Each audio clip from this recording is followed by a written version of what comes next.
alla viin. Ei Maijal ära taha siin. Ei taha koju, ei karda tööd.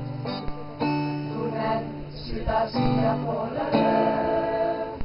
Tean ja ütles maasikaid ei söö. Kuid ma tegin ju rohkem rasket tööd. Teen jätta mulle nii või naa ei anna. Seetõttu maasikaid ma kuus alla kallan. Ja süda lõpusega näivad tagasi. Ja nähes maasika põldusid, ei Maijal ära taha siin. Tean ja ütles maasikaid ei söö, kuid ma tegin ju rohkem rasket tööd.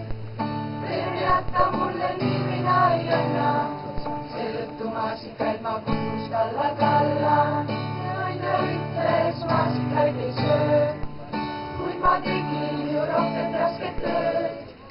Teen jätta mulle nii või naa ei anna, seetõttu maasikaid ma kuust alla kallan. Kollan, juba uus päev.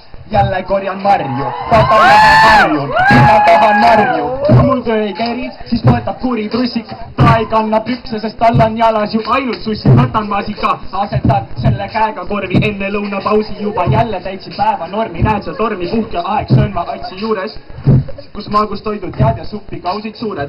Toit on söödud, sealt võiklen hiilides. Vastu tuleb mees, kes teab kõike siilides. Mida perset ropendasin tegema pean kükki. Tegelt hoopis kätekaid ja ikkagi me tükki. Probleemi, see ei valmistanud käivad kiirelt. Olin valmis halvimaks ja juba peast mul lendab kiive.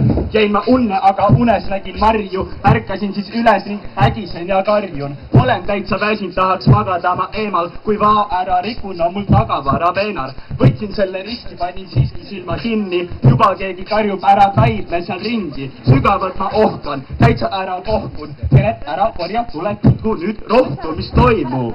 Nüüd käimas üle tunnid, tahk on ära kõrbenud ja nõgesed on teinud punnid. Kuid ära muretse, ma lihtsalt riimin tühja, sest olen õnnelik, et mind viidi siia rühma.